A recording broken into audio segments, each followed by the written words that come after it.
Iniciamos agora o nosso encontro mensal do Instituto Cearense de Estudos Tributários, nesta última terça-feira do mês de maio, já nos encaminhando para os meados de 2026. E desta feita ouviremos o professor Juraci Mourão sobre as alterações na legislação, sobretudo nas normas que trouxeram a reforma tributária, os diplomas que trouxeram a reforma tributária, no que diz respeito a dois tributos de transmissão de bens e direitos, que é o ITCMD e o ITBI. Todos dois foram tratados pela reforma.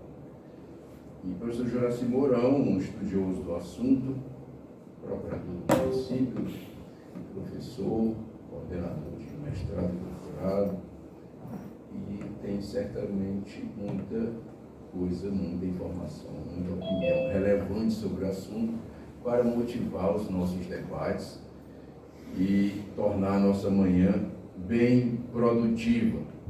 O professor Gilberto Machado II, como sempre, compondo a nossa mesa aqui, e que nunca deixa de trazer considerações relevantes,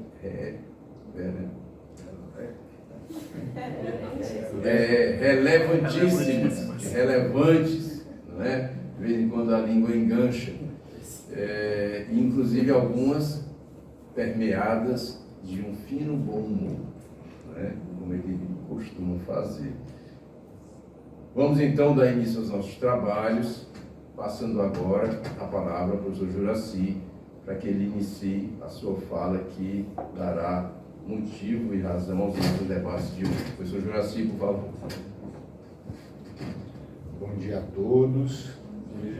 Satisfação muito grande estar mais uma vez aqui no I7, mas principalmente estar com os amigos queridos, Hugo, Schubert, tá podendo compartilhar algumas ideias aqui com um público qualificado sobre essa mudança que está havendo aí, essa grande mudança que está havendo no direito tributário brasileiro com a reforma tributária.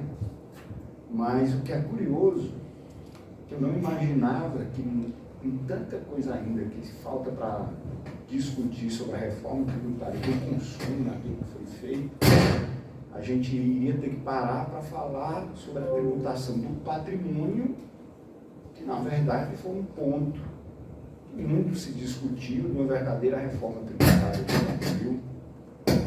Não sou eu, né? Não, pode continuar. Que muito se discutia sobre a mudança, aí seria uma reforma mais profunda, da ênfase de tributação do Brasil, seguindo alguns modelos da OCDE, que concentra a tributação do patrimônio e da renda e diminui a tributação do consumo. Por mais que a gente tenha reformado a tributação do consumo, ele ainda é a carga tributária.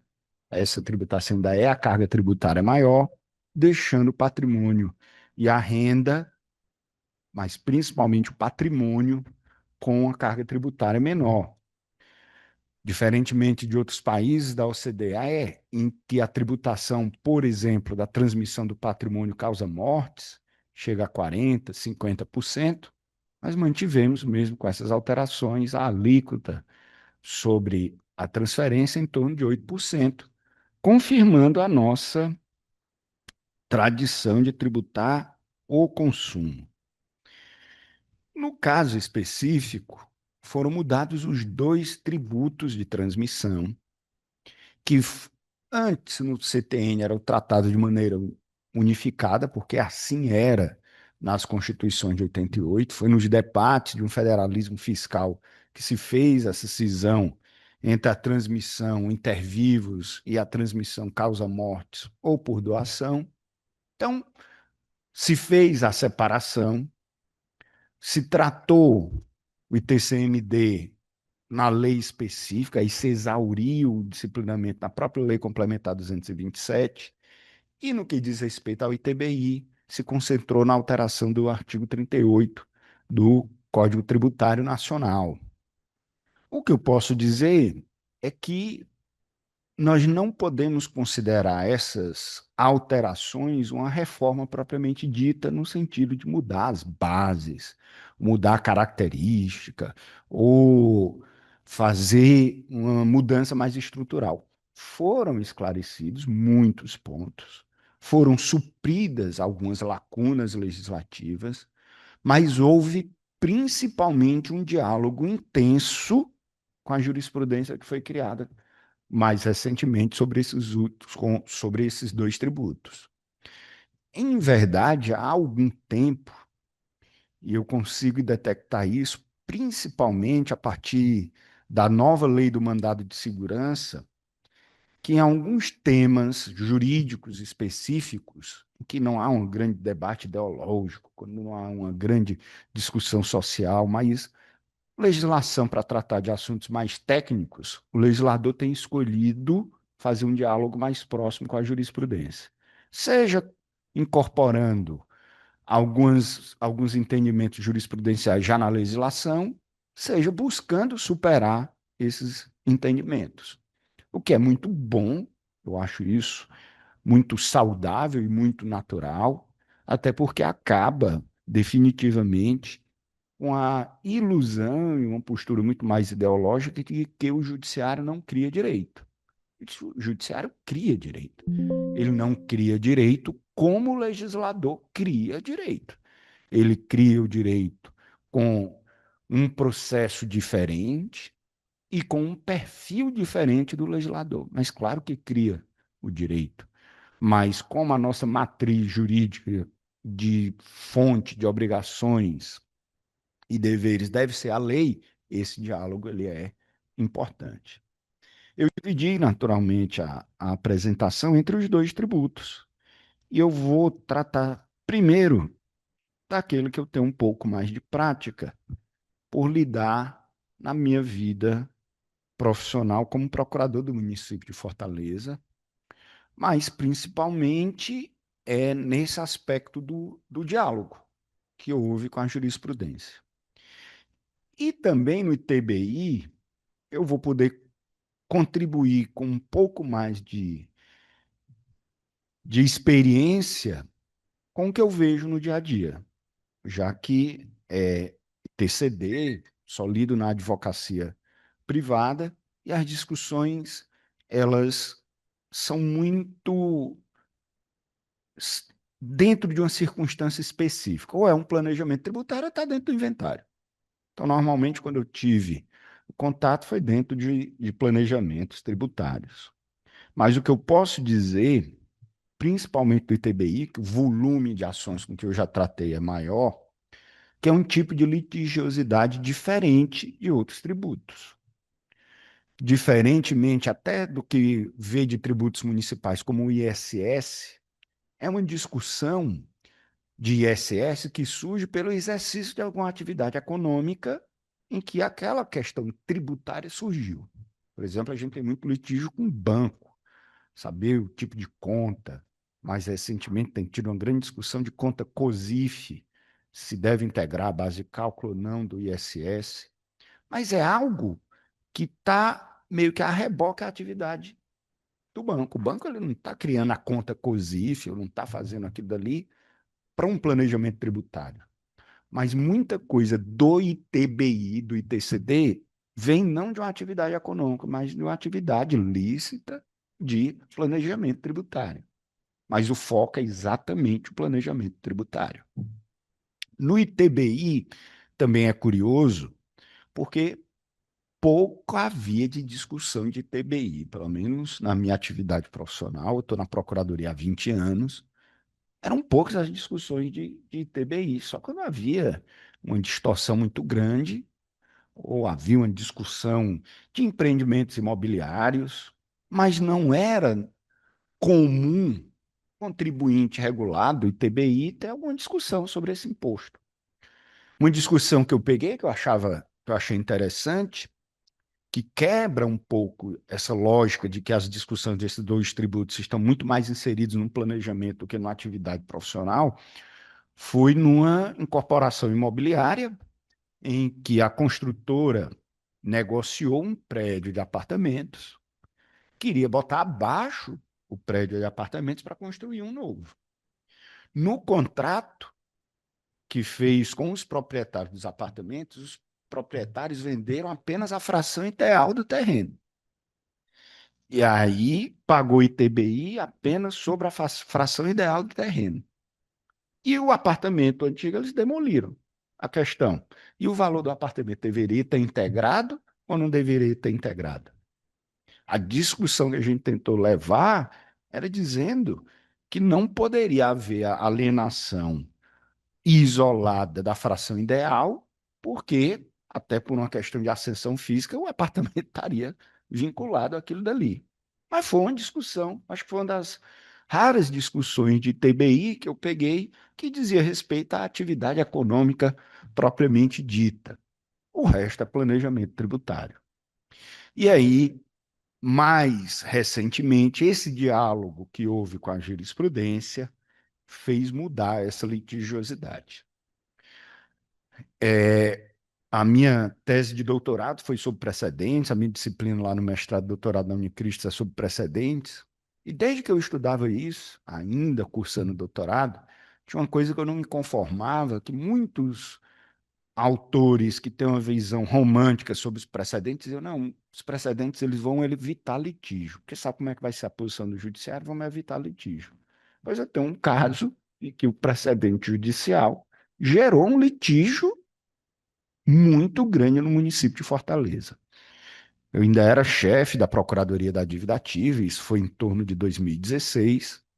Tivemos a reunião na Secretaria de Finanças e a discussão era: quando houver integralização de imóvel no capital social da empresa, a imunidade ela é plena ou se deve tributar apenas o valor declarado para a integralização?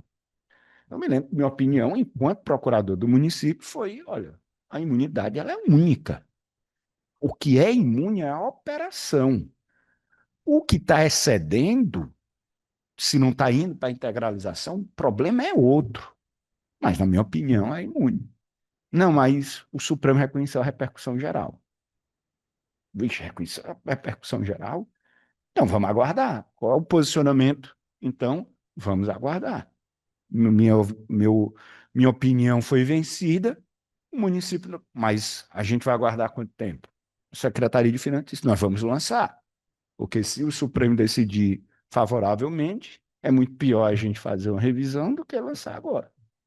E mudou o entendimento e começou a surgir mandado de segurança. Foi quando começou a ter volume desse tipo de discussão. Mas veja que, normalmente, quando se vai integralizar um imóvel numa pessoa jurídica, isso tem a ver com planejamento tributário. Eu realmente não me recordo de nenhum caso que não fosse uma holding, ou uma incorporação, ou alguma coisa nesse sentido. Então, o litígio ele tem esse tipo de característica. Quando veio a tese dos temas 796, portanto, começou-se a discutir que haveria a tributação do excesso. Isso, mesmo com a tese fixada, não se diminuiu a litigiosidade em torno disso. Por quê? Começou a discussão, não. No precedente é quando ia para a reserva de capital. Aqui não é exatamente reserva de capital, aqui se está declarando para o excedente para uma outra destinação, ou seja, o Supremo decidiu sobre uma questão que, pelo menos no município de Fortaleza, estava quieta e gerou uma litigiosidade. Veio o entendimento, e aí este entendimento foi tratado diretamente pela lei, com a tese fixada no tema 1113, que é como se estimar a base de cálculo. Mas aí vamos lá. A questão da imunidade, ela não foi tratada, nem foi modificada, nem se procurou alterar na lei. Mas uma começou a se relacionar com a outra, aumentando ainda mais o litígio. Em que sentido? O tema 1113 disse, olha, a base de cálculo é o valor venal. Isso é um tema muito importante para a gente entender a legislação, inclusive o direito intertemporal dessa nova lei complementar. nem o tema, nem essa nova lei complementar mudou a base de cálculo de TBI. Ela é a mesma base de cálculo, é o valor venal. Qual é o problema da tributação do patrimônio quando você coloca o valor venal? É você definir que diabo é o valor venal. É aferir concretamente o que é o valor venal. É um pouco diferente da renda, porque a renda você não existe uma discussão conceitual tão grande. É só saber o que inclui, o que não inclui. Mas na tributação do patrimônio, IPTU é mais problemático porque é o valor venal de um imóvel que não está à venda. No ITBI, pelo menos, tem uma característica: o imóvel foi vendido. Mas o conceito de valor venal, que é o valor que o imóvel alcançaria numa compra e venda à vista em condições normais de mercado, aí é que complica. Porque muitas vezes uma venda de um imóvel, uma compra e venda, pode ter sido por um valor maior ou menor, pelo fato de ter sido parcelado, foi um valor diferente. E aí entra algumas coisas que nós não podemos ignorar do ponto de vista prático. A comodidade do fisco.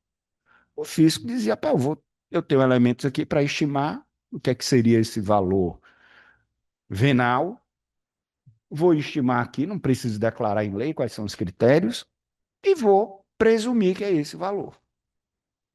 O contribuinte apresenta, mas eu parto do meu valor. Se ele quiser, ele impugna. Então, o relevante aqui não é a ocorrência do fato gerador. O fato relevante aqui é o lançamento com a determinação da base de cálculo em concreto, aferida a partir da base de cálculo normativa. O fisco, de uma maneira cômoda, fazia suas estimativas e desconsiderava dos contribuintes. Vamos para a prática do lado dos contribuintes.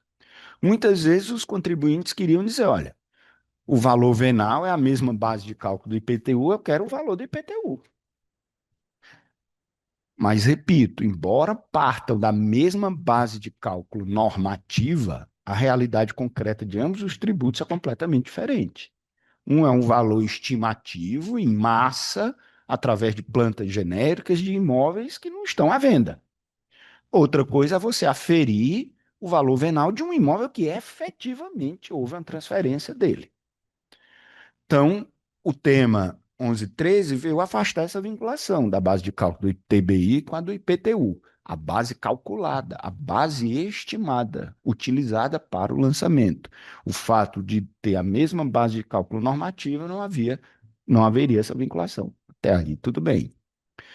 Entretanto, também contrapondo, se o fisco muitas vezes tem a comodidade ou um interesse arrecadatório de botar a base de cálculo que ele entende melhor, também não é raro, em compra e venda entre particulares, haver uma declaração pelo valor menor, porque muitas vezes o vendedor quer evitar o ganho de capital, porque comprou o apartamento há muitos anos antes, declarou no imposto de renda, nunca atualizou, quando vai vender, quer declarar um valor menor, não tanto pelo ITBI, mas pelo ganho de capital. Aí ficava essa história de comodidade versus uma declaração pelo valor menor. Mas como normalmente o valor que o fisco estimava era um pouco mais elevado, mas não tanto, o contribuinte muitas vezes se conformava em relação a isso. Quando veio o entendimento do STJ dizendo que inverte a lógica da prova do valor venal efetivo, aí vem a enxurrada de ações de TBI, dizendo: olha, está presumido aqui, não houve o contraditório, porque inverte a lógica, inverte o ônus. Presume-se que o contribuinte declarou é efetivamente o valor venal. Se o fisco não concordar, ele instaura o procedimento. Na Procuradoria do Município, a gente chegou a ter atos normativos internos dispensando de apelação. Não dispensava da contestação e a gente aferir se tinha havido ou não esse contraditório ampla defesa. Não havendo, gente nem apelava. O fisco buscou algum tipo de revisão?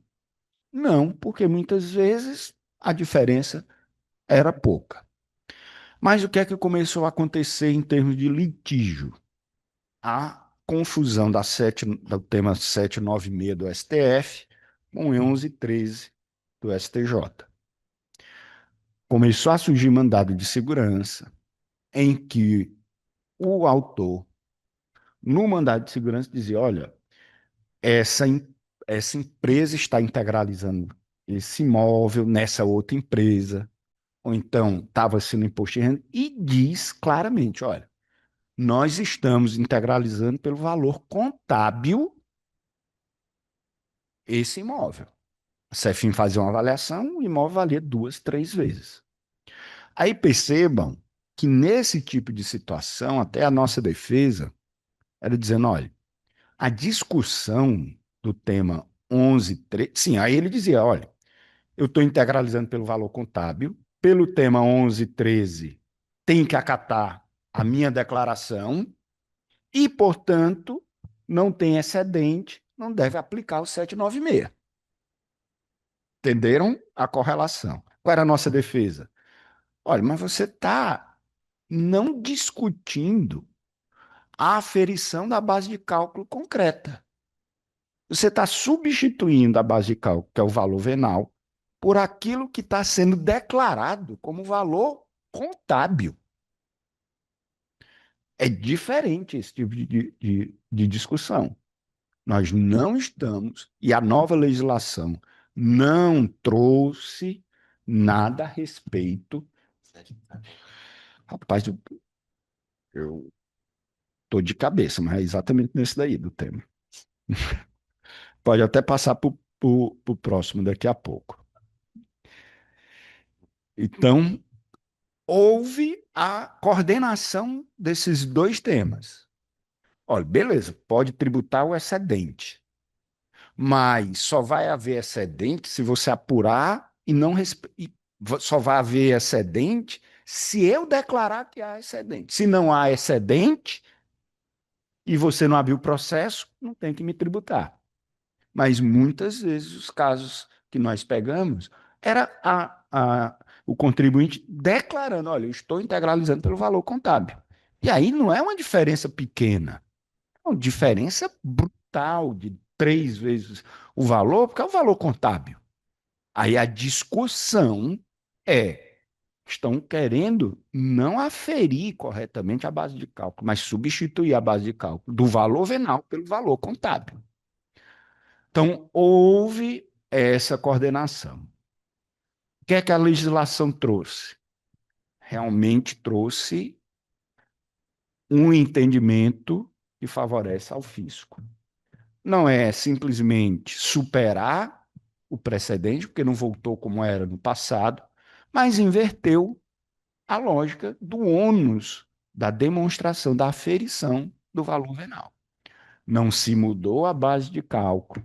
O artigo 38 agora passou a trazer aquilo que era construção jurisprudencial, dizer que é o valor de uma compra e venda à vista em condições normais de mercado.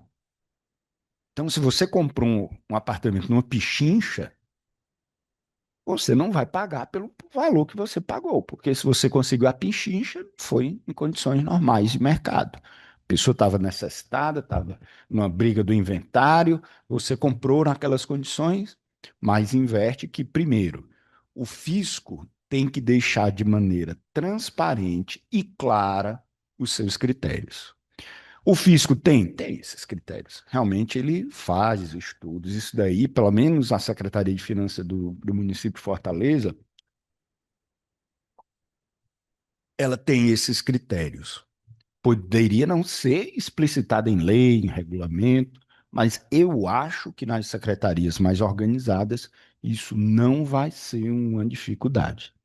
E quando eu digo secretaria organizada, é de capital, viu? Porque em município do interior é outra realidade. Uma vez eu estava dando aula, era uma aula online, sobre, acho que era tributação municipal, era alguma coisa assim, tinha gente do Brasil todo, e um aluno eu contando que muitas vezes no interior não se cobrava o IPTU, um procurador que era do município do interior de Pernambuco, ele disse, não, eu tive um problema aqui com o prefeito, sou concursado, eu disse, prefeito, se eu não cobrar esse IPTU, você vai ter problema com a lei de responsabilidade fiscal. Ele lançou, tá bom, pois lança esse IPTU. Prefeito, não tem ninguém pagando, vamos ter que executar. Quanto é que é o IPTU? R$ 30.000. De quem? Não, da cidade. O prefeito, tá bom, eu trago os boletos que eu pago. E pagou. Se for para eu não ter problema com com o Tribunal de Contas nem com a lei de responsabilidade, 30 mil eu pago. Então, o prefeito pagou. Então, é, ter essa organização, estou falando de prefeituras de capital. Então, o que é que a lei complementar trouxe? Ela dialogou com o tema 1113.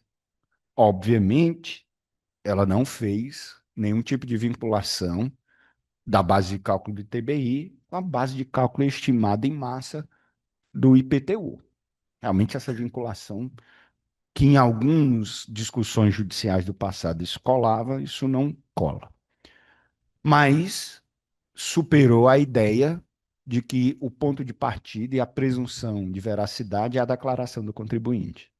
A inversão é que o fisco, desde que preencha os requisitos previstos na lei, os critérios estarem claros, de maneira objetiva, de conhecimento público, pressupõe-se que o cálculo do fisco, óbvio, se esses cálculos e esses critérios, quando aplicados genericamente, paulatinamente, segundo regras técnicas de aferição do imóvel, estão refletindo o valor venal.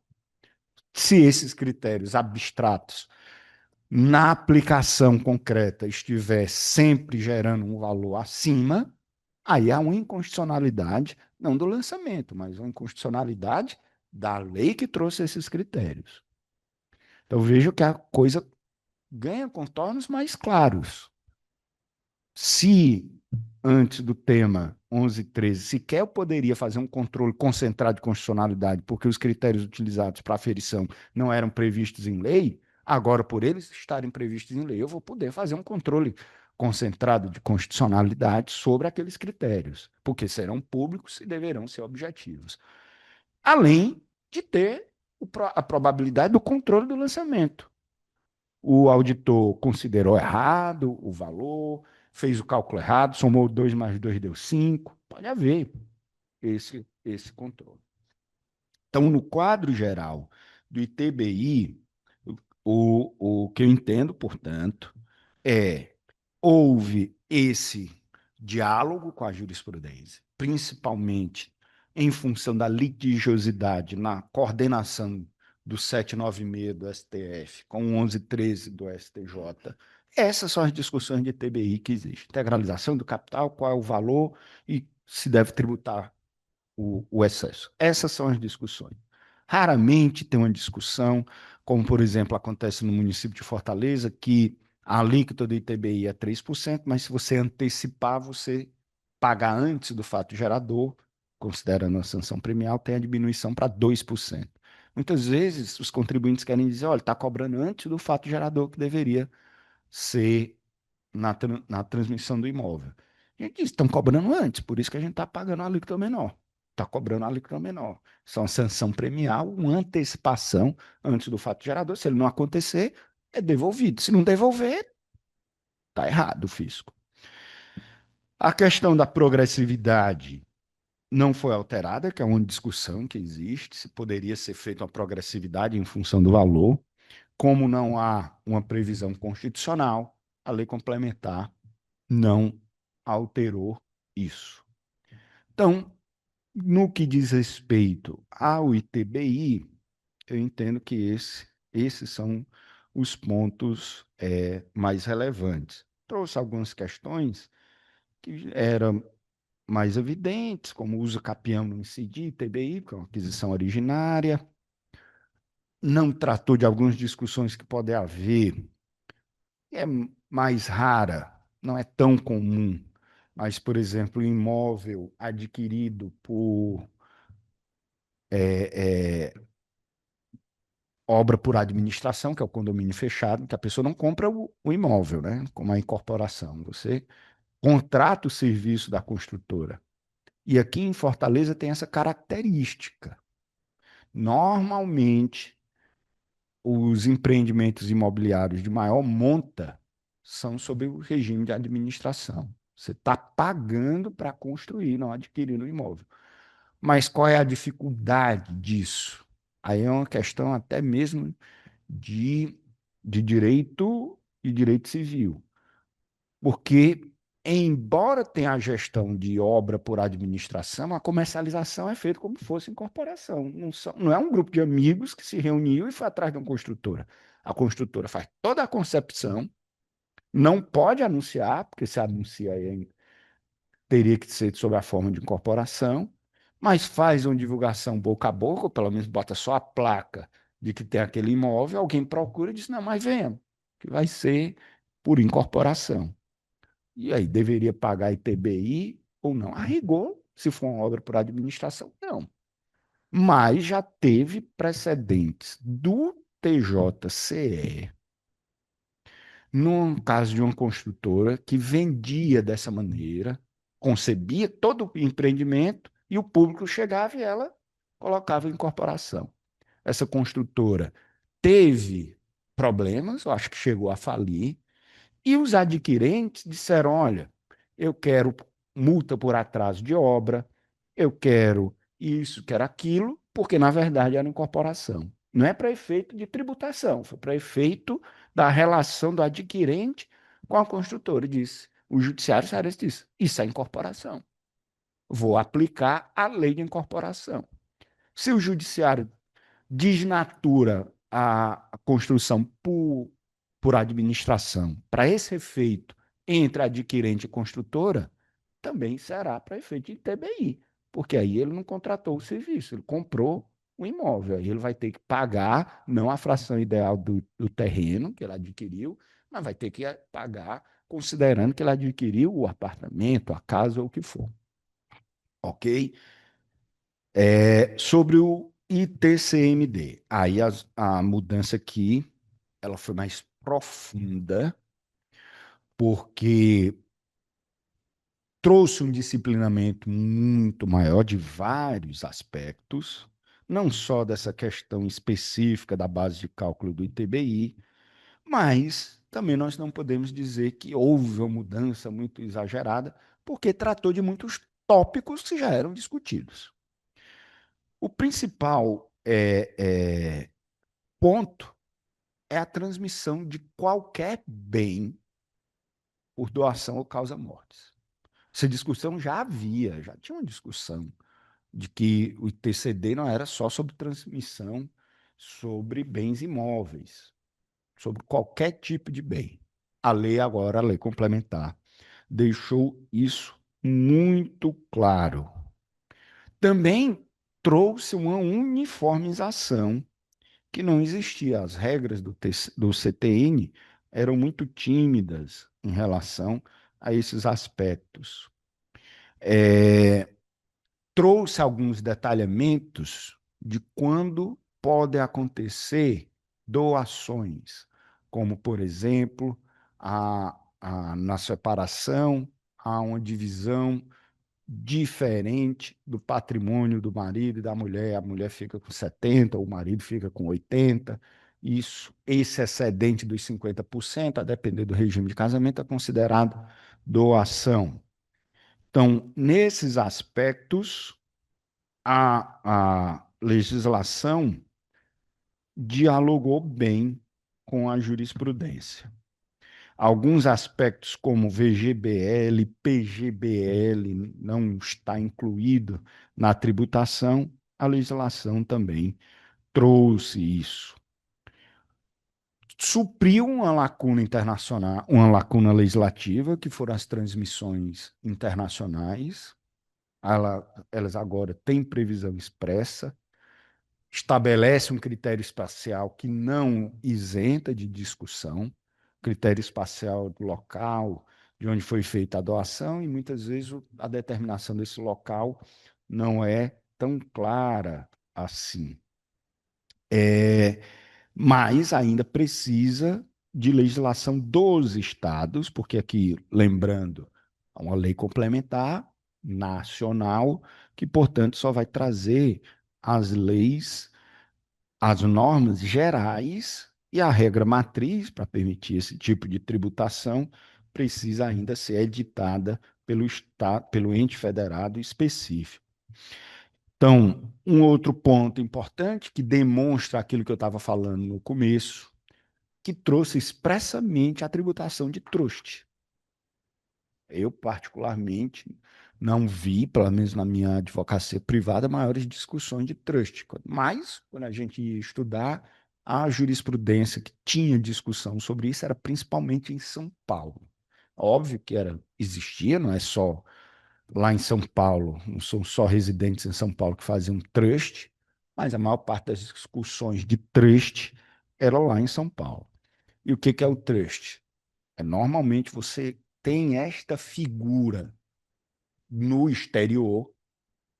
Aqui seria muito mais algum tipo de relação fiduciária, mas o trust propriamente dito é no exterior e é assim definido pela legislação que trata sobre trust. É essa figura constituída no exterior, em que tem o administrador do bem, que é o trustee, que vai fazer a gestão desse bem.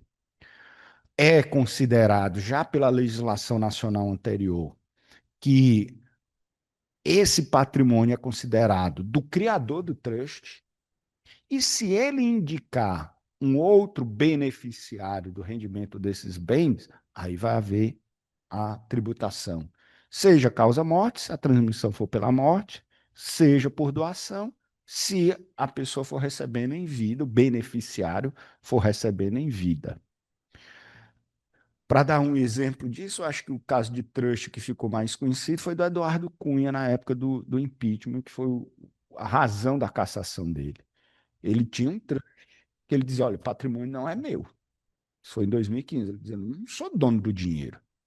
Eu doei para o trust. Ah, mas o rendimento que é administrado por outro, eu não posso tocar no dinheiro.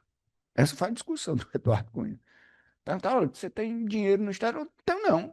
Eu doei para o trust. Declarei tudo. De onde é que veio o dinheiro? Vendi carne enlatada para a África nos anos 70. Qual a prova disso? Está aqui meu passaporte. Eu fui para a África várias vezes nos anos 70.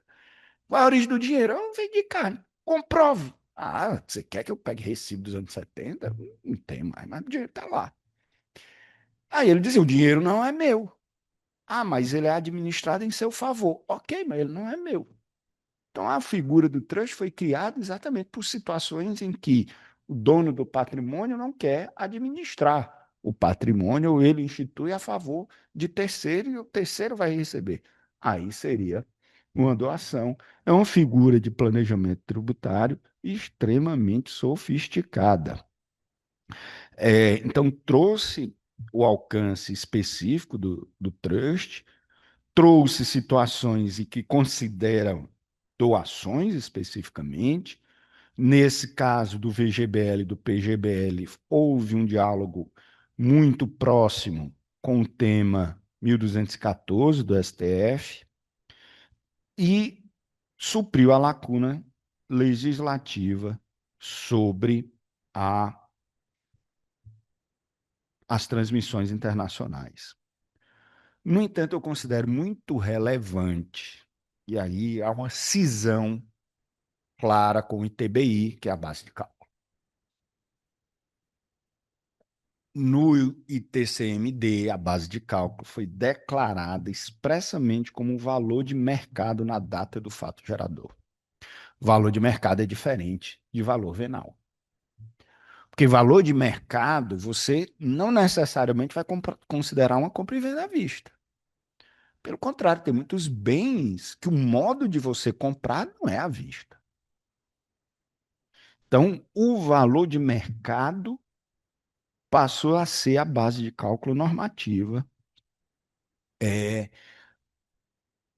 do ITCMD. E, a meu ver, corrigiu um erro da jurisprudência antiga do STF, que dizia que o valor do cálculo para o imposto de transmissão era aquele valor no momento da avaliação. Era a súmula 113 do STF. Não era para ser do momento da avaliação. Se a base de cálculo é uma mensuração econômica do fato gerador, você deve considerar a base de cálculo e o valor do bem na data do fato gerador.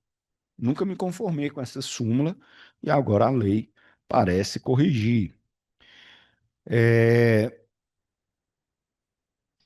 Pode haver, pode revisar os valores declarados que não reflitam esse valor real. Aí, a meu ver, eu acho que vale a mesma lógica do ITBI, ou seja, pode o fisco estadual estabelecer critérios em que ele vai utilizar para fazer o cálculo do valor de mercado dos vários bens. O contribuinte apresentou, ele pode desconsiderar e, portanto, ficar a discussão e o ônus da prova em sentido contrário para o contribuinte. Mas, em algumas situações, a legislação trouxe, como, por exemplo, o valor de ações ao valor da cotação no dia anterior da transmissão. Então, a meu ver, a maior mudança foi nesse aspecto. Sobre a alíquota e progressividade, agora a progressividade ela vai ser obrigatória, respeitando a alíquota máxima, que não foi mencionada na legislação complementar, até porque é fixada por resolução do Senado. A resolução do Senado estabelece em 8%. Então, essa alíquota não foi mudada, mas os estados terão que fazer uma progressividade. Eu não acho justo nem correto querer aplicar incidentalmente os critérios da OCDE. Olha, vamos tributar agora o patrimônio, vamos aumentar o imposto sobre as heranças para 40%, como é nos Estados Unidos, 50%, como é na Suíça. Não, sem fazer o balanceamento da tributação do consumo, aí eu acho poderia até se discutir algum tipo de inconstitucionalidade, porque esse nível de alíquota de 40% do ITCD é compensado por alíquotas menores na tributação do consumo. Mas eu acho que devemos ficar atentos, porque eu não duvido que proximamente possa haver uma resolução do Senado aumentando esse teto da alíquota do ITCD para permitir essa progressividade. Veja como é um discurso político fácil.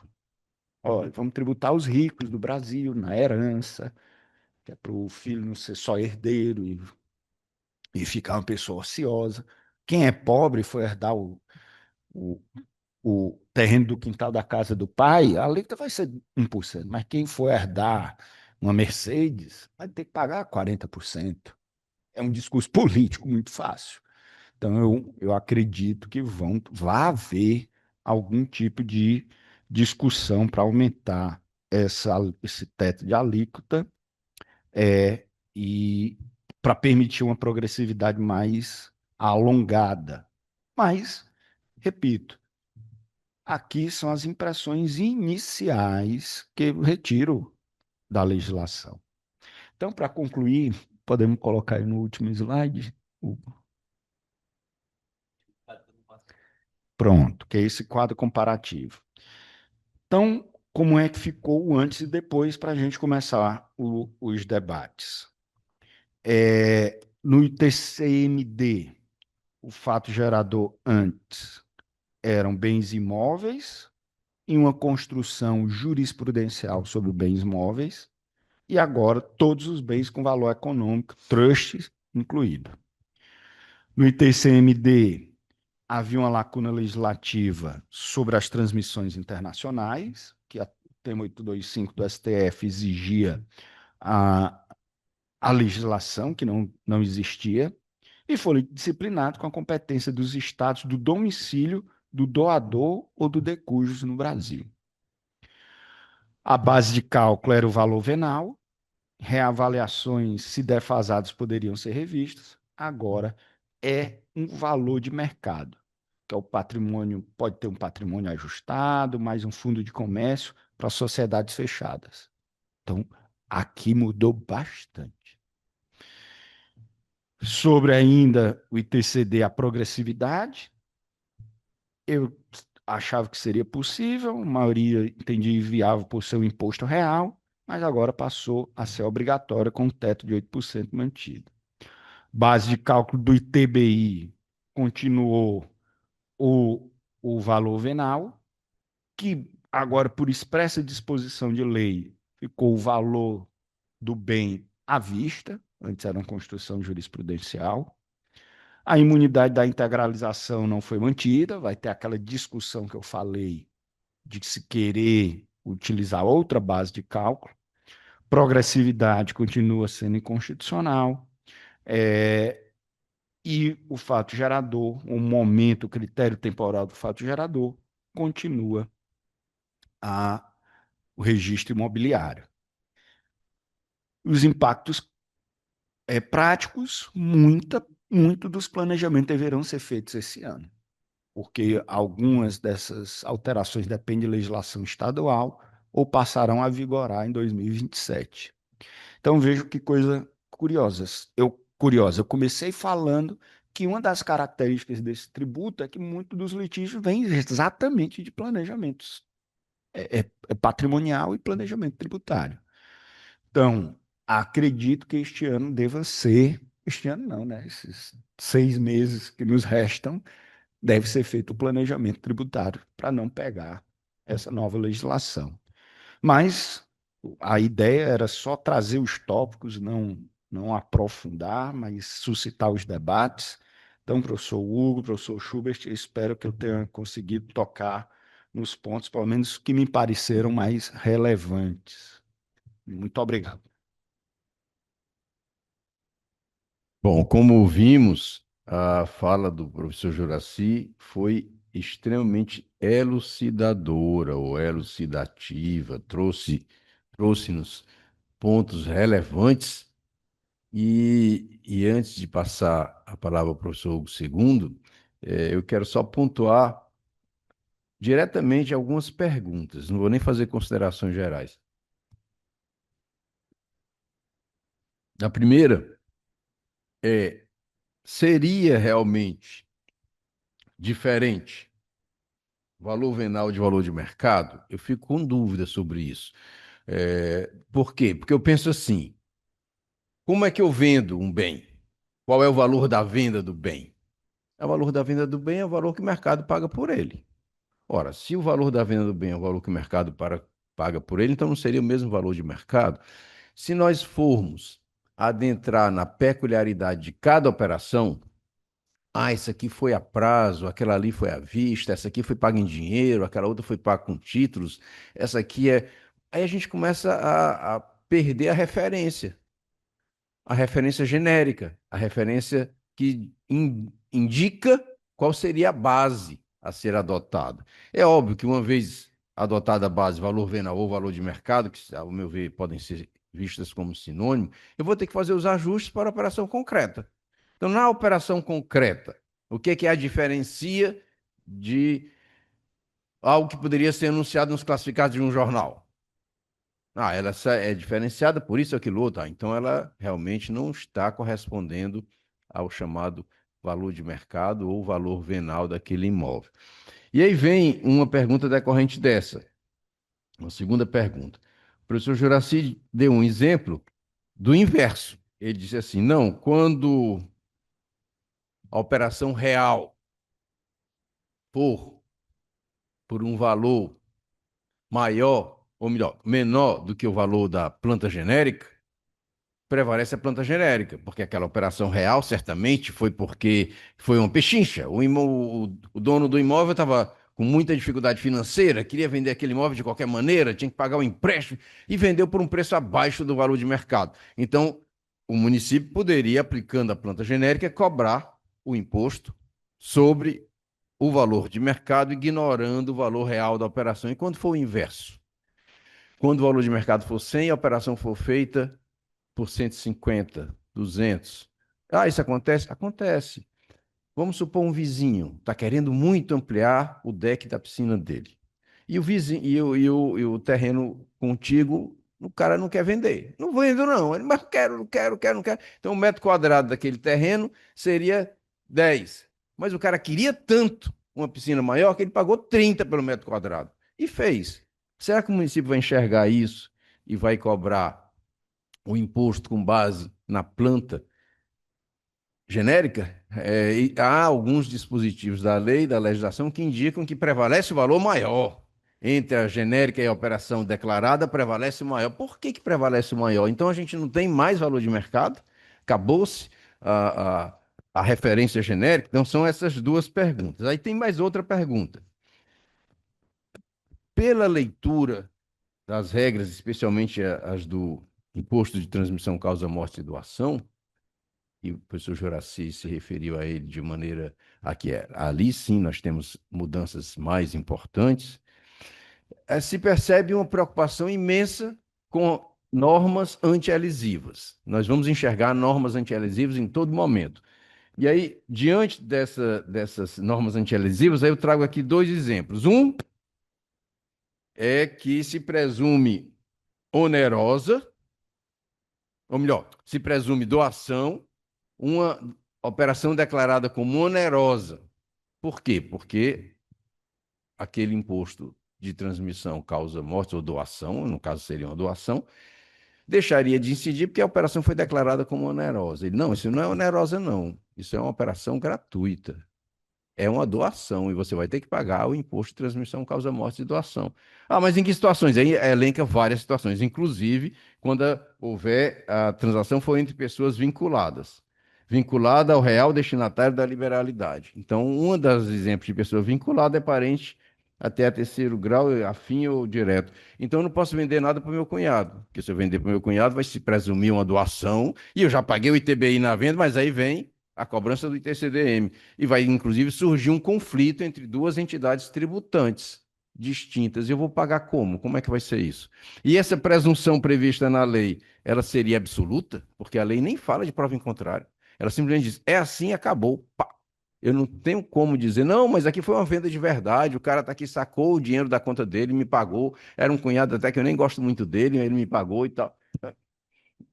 E agora? Né? Então, essa é uma pergunta também. E por último, uma outra pergunta.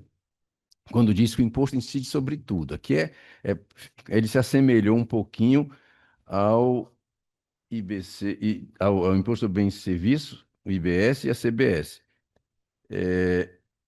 Incide sobre tudo. E aí estabelece as exceções. Para a gente ter uma ideia, dentre as exceções está o exercício, ou o exercício o cumprimento do dever familiar. Então, se eu pago uma pensão alimentícia, se eu custeio a educação do meu filho, isso só não é tributado, porque a lei diz que não é tributado.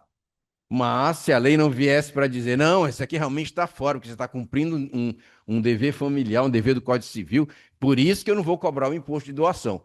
Eu digo, é assim mesmo? Então, essa amplitude. Então, se nós estivermos num jantar e algum dos membros da mesa, dos ocupantes da mesa, disser, é a conta quem vai pagar aqui hoje sou eu, paga a conta toda, vai ter imposto?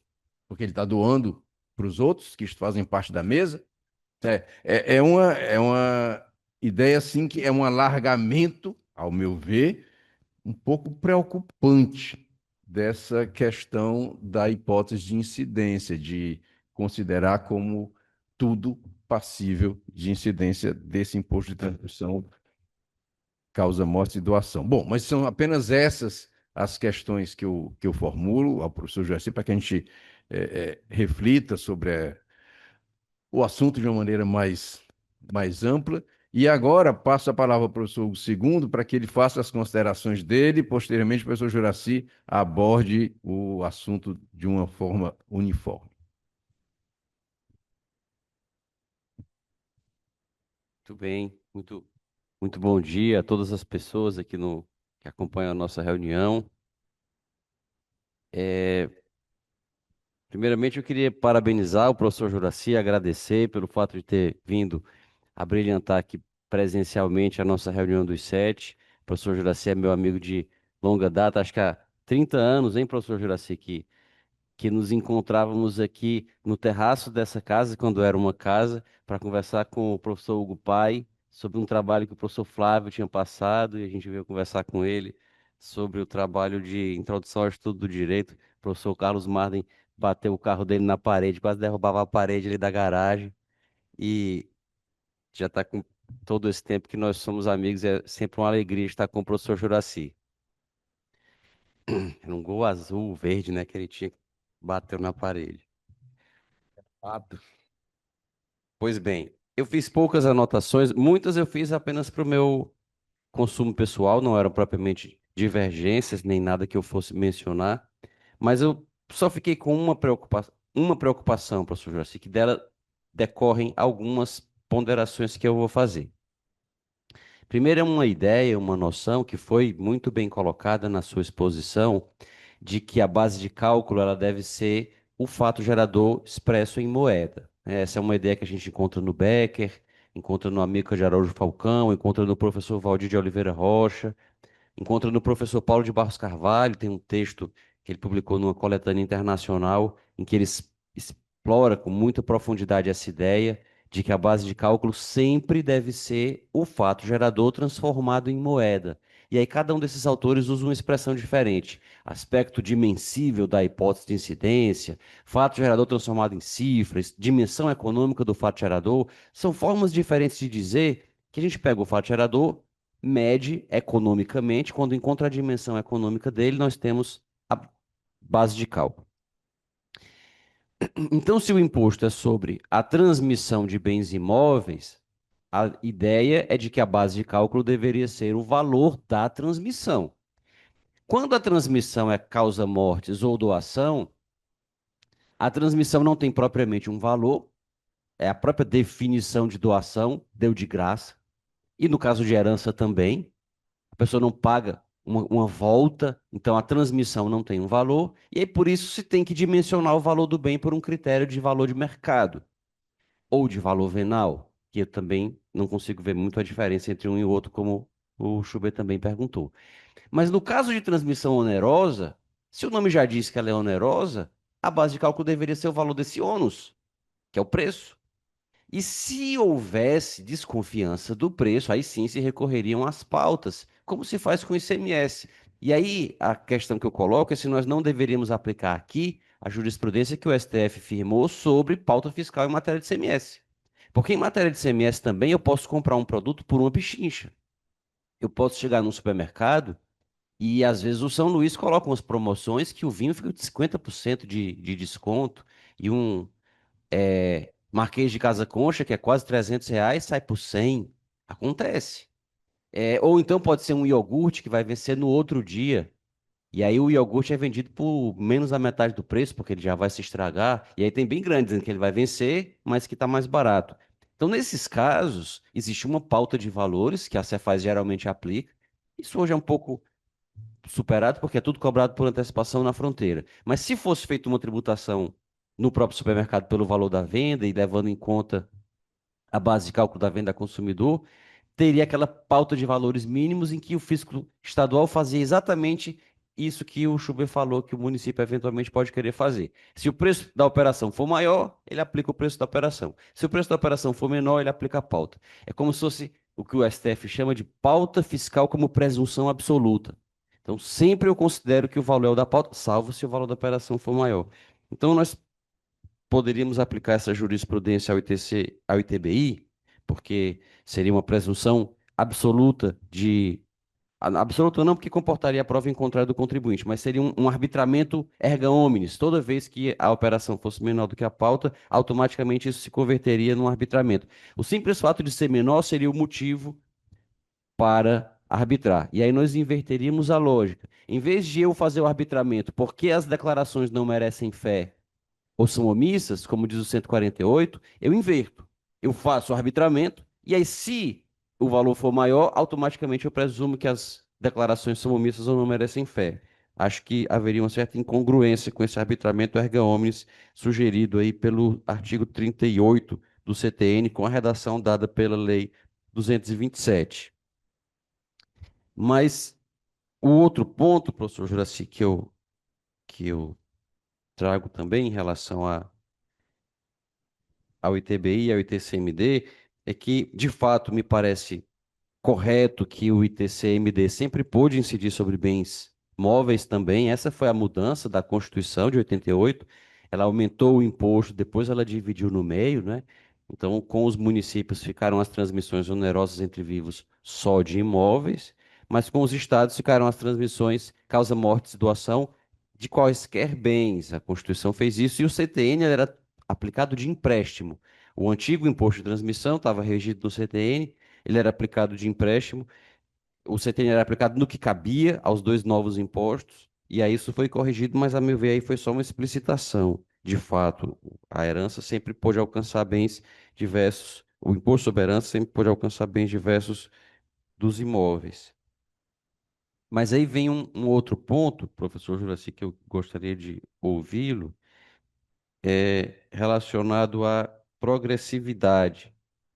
Parece-me que em relação ao ITCMD, a lei abraça a progressividade como uma obrigação, e isso, na verdade, decorre da Constituição, né?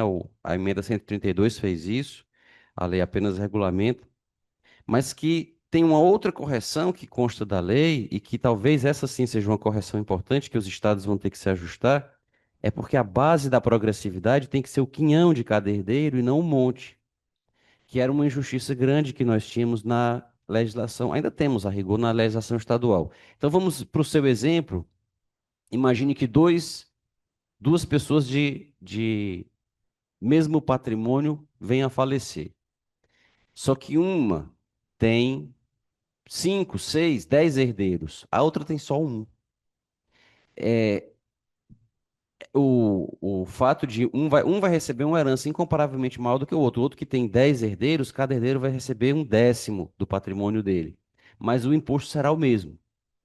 Então, nós terminamos aplicando de forma injusta a progressividade, porque ela leva em conta o montante, o monte a ser partilhado e não o quinhão de cada um. Agora não, agora nós vamos levar em conta o quinhão de cada um e aí vai haver talvez essa maior justeza. Quanto ao fato de a ação, no caso de ITCMD, dever ser avaliada, se ela é cotada em bolsa, é o valor da cotação, mas se ela não for cotada em bolsa, vai ter que ser feita uma avaliação dos ativos, né, da empresa que está representada na ação, para que a ação seja avaliada. Aqui sim nós temos, talvez, o combate àquele planejamento tributário que foi o começo de tudo, que foi objeto do começo da sua fala. Quando uma pessoa integraliza um capital social, integraliza usando um imóvel e põe que as cotas valem muito menos do que o imóvel valeria, o imóvel vale 10 milhões, mas coloca lá que as cotas valem 100 mil reais, e os municípios, a seu ver, não tinham razão de exigir o ITBI da diferença, porque a imunidade é uma só. O problema, foram as suas palavras, o problema pode ser outro. E aí eu diria, o problema outro é exatamente o ITCMD, porque depois, quando o titular das cotas falece, as cotas são herdadas pelos seus sucessores pelo valor da cota, que é infinitamente menor do que o valor do imóvel. Então, o correto seria reavaliar a cota para saber quanto vale aquela cota no momento da transmissão da partilha, aliás, da abertura da sucessão, que é a morte, e não o valor dos imóveis. Esse não é uma questão de ITBI, mas é uma questão de ITCMD. E com relação às alíquotas, eu acho difícil que o Congresso vá tributar com 40% ao argumento de que o sujeito é milionário, porque se o Congresso fosse sensível a esse tipo de argumento, ele já teria criado imposto sobre grandes fortunas. Mas se ele fosse fazer isso, é a questão que eu coloco, professor Juraci, se o problema maior não seria não tanto as alíquotas, mas as bases. No nosso ITCMD, nós temos um problema que é muito parecido com o que nós temos no imposto de renda.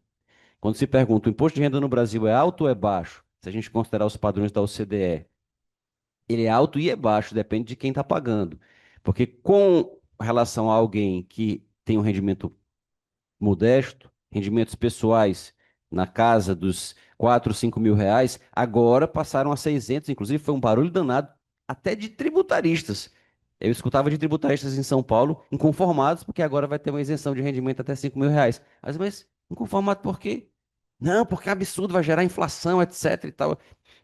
Na verdade, eles estavam preocupados com a tributação das pessoas mais ricas, que seria a forma de compensar a isenção dos 5 mil. Mas até pouco tempo atrás, quem ganhava R$ 2.000 no Brasil já pagava o imposto de renda, que seria isento se fosse nos países da OCDE, que a isenção gira em torno de 1.800 a 800, entre 800 e 1.000 euros. Mas as alíquotas de 40%, de 50% que nós temos nos países da União Europeia, por exemplo, de imposto de renda, são para rendimentos superiores a 90 mil euros mensais. E aqui no Brasil, os 27,5 já incidem a partir, ou já incidiam a partir, até essa última alteração, de 5 mil e poucos reais. Então, talvez o maior problema de uma alíquota de 40% não fosse o fato de ela incidir sobre patrimônios como o do senhor Ives Dias Branco, que recentemente, mesmo com os 8% e mesmo sem alcançar o exterior, ele impactou as contas estaduais que se revitalizaram quando do seu falecimento por conta do ITCMD. Então, se fosse os 40% para patrimônios como o dele e se reservassem os 2% para a pessoa que herdasse o quintal, da casa do pai, seria razoável. O problema é colocar os 40% para quem herdar o quintal na casa do pai, que seria o que talvez acontecesse. Mas são apenas alguns aspectos que eu levanto aqui, e, a meu ver, o mais delicado é esse do binômio entre fato gerador e base de cálculo, o que reclama que nós não possamos adotar como base de cálculo para o imposto de transmissão um valor diverso do valor da transmissão. Se o imposto é sobre transmissão, a base de cálculo tem que ser o valor da transmissão, algo que, inclusive, ao meu ver, já tinha sido decidido pelo Poder Judiciário. Mas eu reitero que são apenas aspectos para levantar aqui a discussão. Devolvo a palavra ao professor Juraci para que se posicione sobre esses aspectos e outros, e em seguida nós possamos abrir o debate com todos os que nos acompanham. Professor Juraci.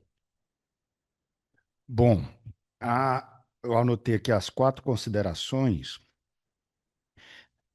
Eu acho importante que as 4 perpassam pelo mesmo elemento,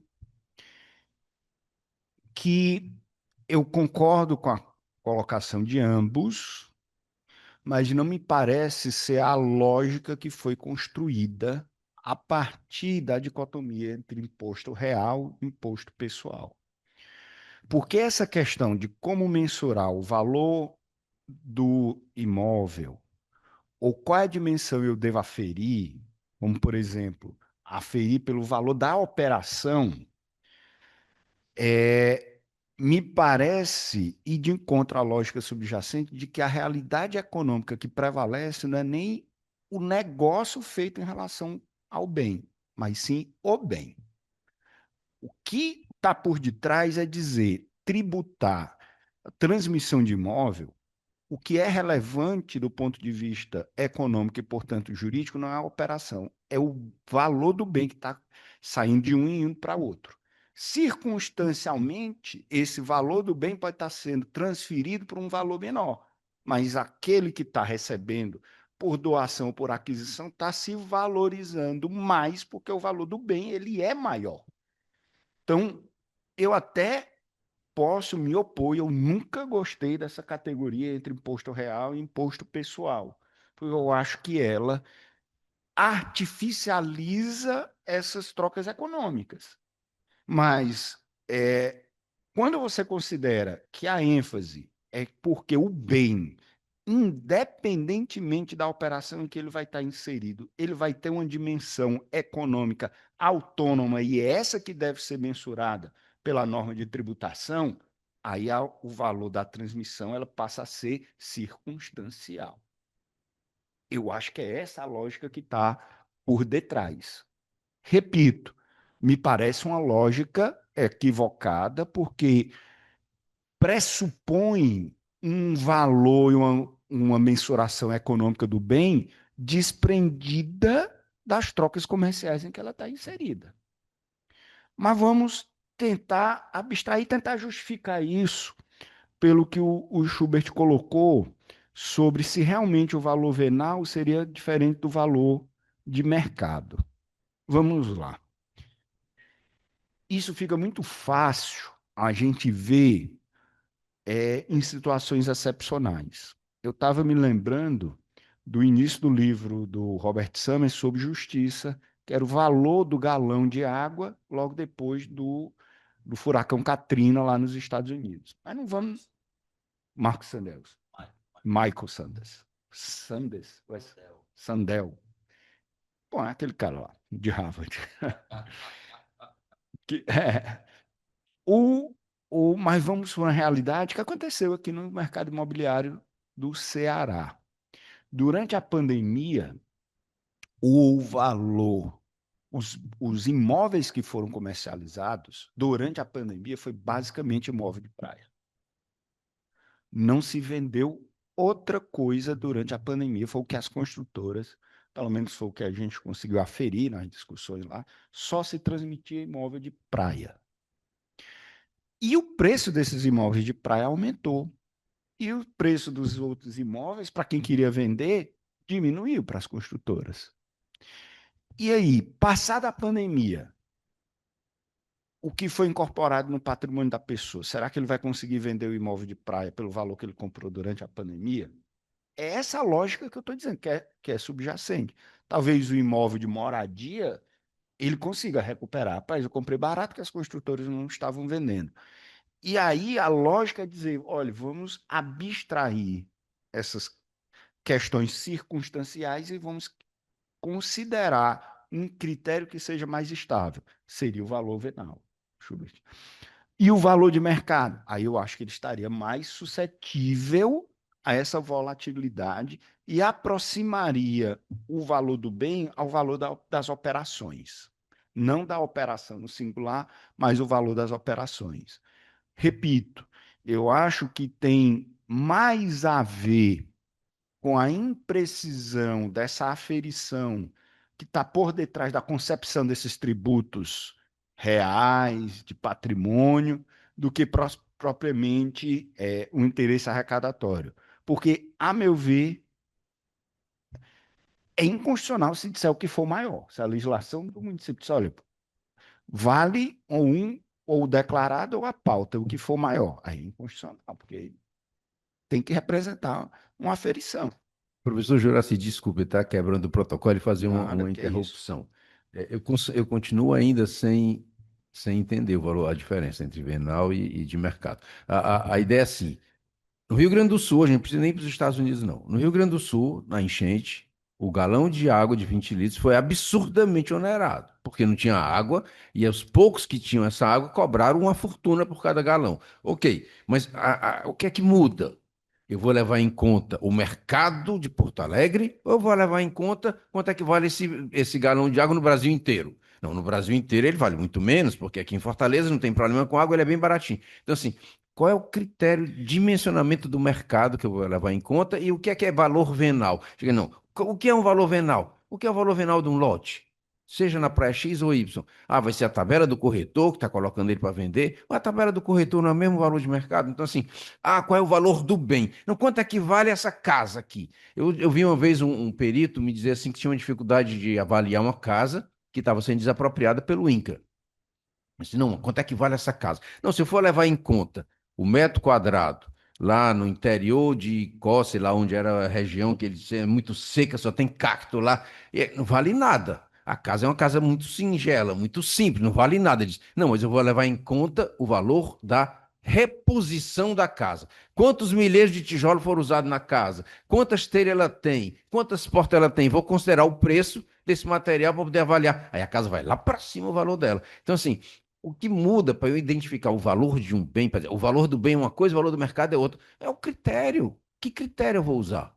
E eu vou terminar chegando no valor de mercado, já que eu vou trabalhar com uma planta genérica, eu não vou ter um critério específico. Então, eu volto de novo para o valor do mercado. Então, o que eu estou chamando de valor venal é o valor de mercado. Aí a gente só se liberta disso se eu for focar na operação concreta. Desculpe a interrupção, mas é porque realmente essa dúvida me incomoda. O grande diferencial, Schubert, entre o valor venal e o valor de mercado seria a pressuposição de, no valor venal, eu imaginar condições normais e identificar, num determinado momento, condições anormais. Agora, eu concordo com você.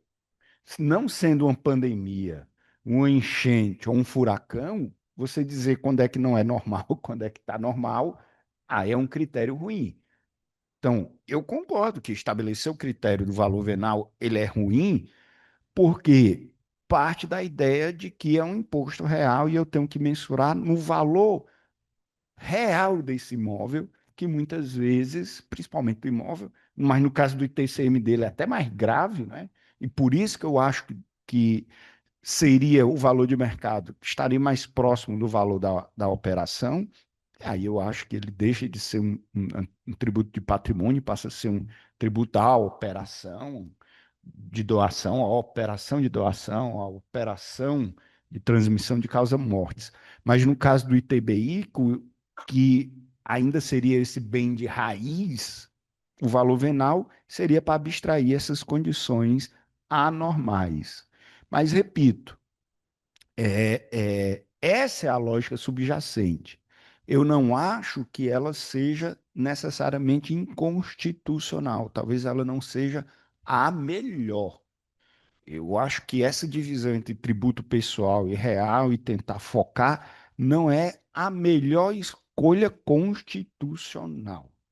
Mas, havendo esses critérios, olha, o que for maior é inconstitucional ou a aferição em abstrato, porque a questão é saber quem está aferindo com maior precisão. E não podemos cair nem no comodismo, e até no caso de, olha, vendeu a maior, eu não duvido nada alguns municípios cobrar menor, porque o fiscal, rapaz, para que eu vou atrás de eu botar o que está aqui na tabela, eu vou me complicar se eu for tributar maior, vai reclamar para o chefe, eu vou dizer para o chefe, eu não duvido nada de tributar menor mesmo, porque é uma questão de, até por uma questão de comodidade. Sobre as presunções legais de doação, eu não tenho dúvida que essas presunções que foram vistas que foram colocadas na lei complementar, elas são relativas. Até porque eu não posso, por um esforço legislativo, dizer que é doação aquilo que não é doação. Aí eu acho que não posso falar de respeitar o 196 do CTM, porque é uma lei complementar que poderia considerar que revogou o artigo 196 do CTM. Mas, a meu ver, seria inconstitucional, porque estaria tributando sem ter ocorrido o fato gerador. Aí é inconstitucional. Então, o conceito de doação, ela não está à disposição do legislador dizer o que é doação ou não. Quando o Constituinte elegeu é, é, a doação, ele utilizou um critério que é construído intersubjetivamente, que é conhecido de todos e que o legislador deve respeitar. Sobre o valor da transmissão, eu concordo, isso seria o melhor, mas me parece que a lógica é, se for para aferir economicamente o fato gerador, em um imposto real, o que está se tributando é o patrimônio e não a operação. Deve-se avaliar o valor do patrimônio e não do negócio feito com patrimônio. Me parece que é essa a lógica subjacente. Eu consigo aferir o valor, principalmente de um imóvel ou de determinados bens, fora do valor da operação a respeito dele. Sobre a progressividade, também concordo a questão do quinhão, sempre partindo do pressuposto de que a tributação, ela, a premissa é tributar algo que faça presumir riqueza ou algum tipo de disponibilidade. Se o sujeito herdou, mesmo de uma fortuna, mas que tem inúmeros herdeiros, um inventário complicado, e a pessoa vai receber 3 trocados, eu também concordo que seja não pelo valor da herança como um todo, mas o quinhão de cada um, porque isso é que foi realmente a dimensão da riqueza transmitida. Sobre a base de cálculo, também concordo, e eu não duvido, eu sou um pouco cético do que pode ver aí sobre essa alíquota do Senado. Então, espero ter abordado as questões que vocês colocaram. Bom, algum questionamento a mais para se dirigir ao professor Pada Marinho, por favor? parabenizar o professor Juraci pela brilhante explanação, doutor Segundo, doutor Schubert pelas bastante pertinentes colocações, e levemente colocar minha opinião. Eu discordo num ponto. Eu não entendo que o fato gerador nem do ITCD, aliás, perdão, a base de cálculo, nem do ITCD, nem do ITBI seja o valor do bem. Até porque entender que a base de cálculo do ITCD e do ITBI deve ser o valor do bem é, é conduzir também para a ideia de que o valor do IPTU, então, deve ser usado, tanto para ITCD como para ITBI. Bem, veja bem, eu tenho que aferir um dado objetivo, tem que ser o valor do bem, o valor venal do bem. Pois então, o valor do IPTU vai ter que servir. Mas não é nem em tanto por conta dessa dedução. É mais pelo seguinte: o ITCD não incide sobre a propriedade, nem o ITBI incide sobre a propriedade. Ambos incidem sobre a transmissão de propriedade. Daí eu concluo meu raciocínio de que, citando inclusive a doutrina que o doutor Segundo colocou, de que a base de cálculo necessariamente deverá ser a quantificação econômica do fato gerador. A base de cálculo nada mais é do que a quantificação econômica do fato gerador. Qual é o fato gerador? A transmissão. Quanto custou essa transmissão? Então, eu penso, no meu modesto entendimento, agora, óbvio que por questões de praticidade fiscal, por questões de, entre aspas, segurança jurídica, redução de litígio, se estabelece aí essas pautas, se estabelece aí essa história de valor que o bem aufira em condições normais, né, de temperatura e pressão, opa, de mercado. Então, eu acho que isso aí é só por praticidade fiscal. Mas na minha cabeça, a base de cálculo tem que ser o valor da transmissão. O vendedor estava desesperado, base de cálculo bem miudinha, o valor do desespero dele lá. O comprador é que estava desesperado, base de cálculo nas alturas. Penso eu. Gera insegurança jurídica? Possivelmente sim. Mas fazer o quê? É respeitar o quê? Fato gerador versus base de cálculo e a necessária correlação entre ambos. É uma opinião minha, né? Só para enriquecer o debate, né? Que eu coloco à mesa e a todos. Muito obrigado. Bom, Pado, eu entendo. Sobre usar a base de cálculo do IPTU, mais uma vez, é utilizada. No ponto de vista normativo, é o mesmo. A maneira de se lançar e aferir concretamente é que é diferente, porque no IPTU não tem uma operação que concretamente demonstre o valor. Necessariamente eu vou ter que estimar. Eu concordo com sua reflexão, é o imposto sobre a transmissão do bem imóvel, no caso do ITBI. No caso do ITCD, eu até concordo que com mais ênfase possa valer as suas afirmações no que diz respeito ao valor de mercado. Mas não conheço nenhuma discussão mais aprofundada questionando a constitucionalidade da base de cálculo do valor venal, que está aí desde 1964.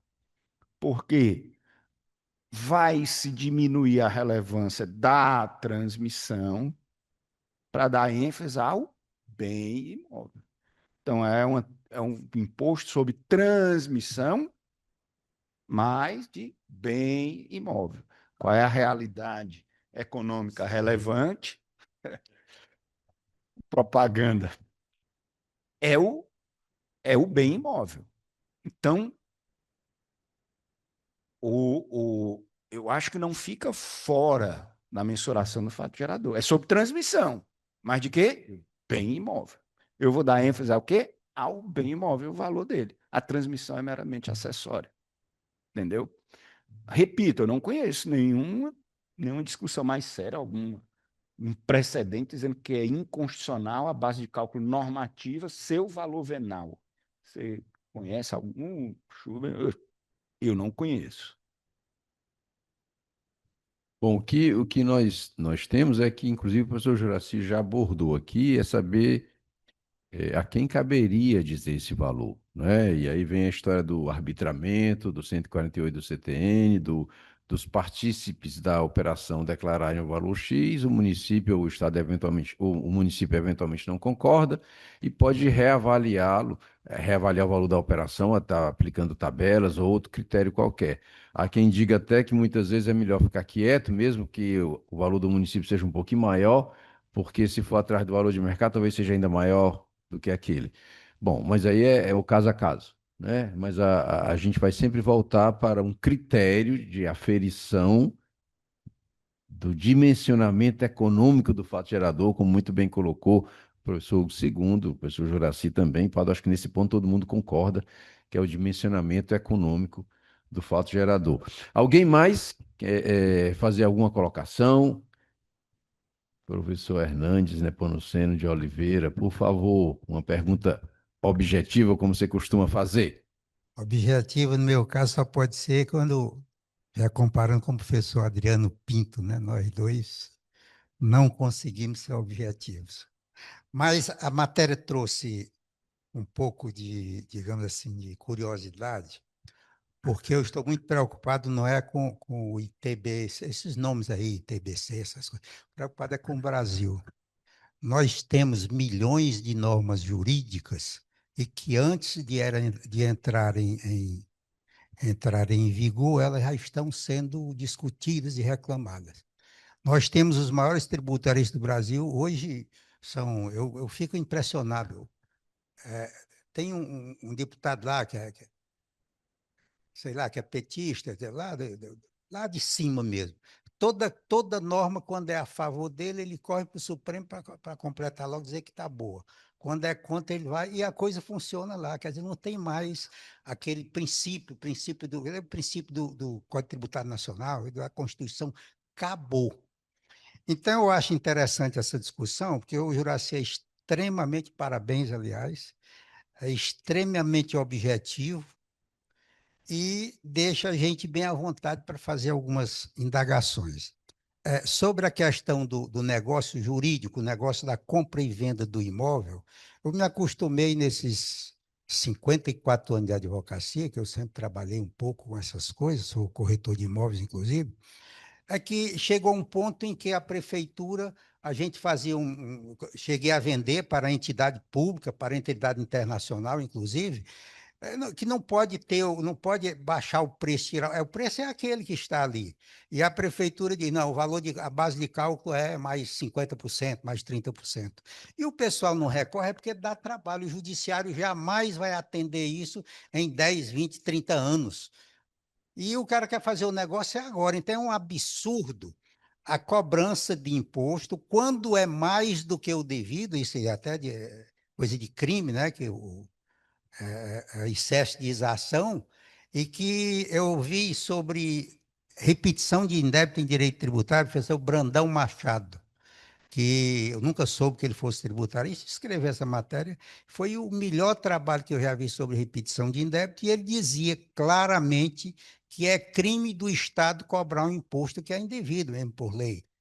E acaba sendo, porque a gente fica sem segurança jurídica. Então, eu entendo que se o valor venal, e acontece muito, se o valor venal ele é o valor de venda, o valor do contrato, compra e venda, se este valor é rebaixado, é omitido pelos as partes, por uma questão de conveniência, aí passa para o crime, não tem nenhum problema. Passa para ser crime, apurar crime e tal. Mas se está no contrato e não apura o contrato, deveria ser obrigatoriamente o contrato, a vontade das partes e a realidade. Repetição de indébito.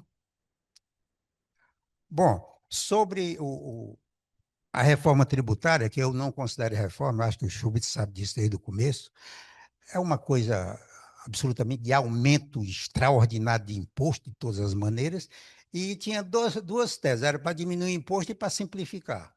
A simplicidade, eu acho que triplicou o contrário, não foi? a dificuldade, você para ler uma lei dessa, você fica doido. E voltou ainda a questão de você comprar e vender e registrar o imposto novamente no caixa da empresa para prestar conta depois, e aí é onde vem a sonegação, onde vem toda coisa errada. E nós vimos também aqui, na base de cálculo do valor do quinhão e do valor do ITCMD, não é isso? Aqui na parte estadual.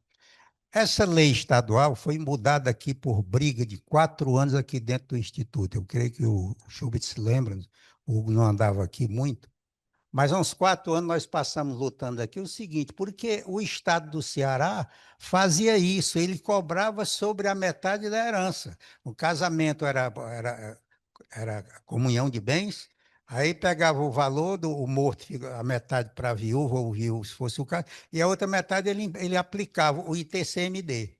O ITCMD não, o Imposto sobre Transmissão de Causa-Mortes.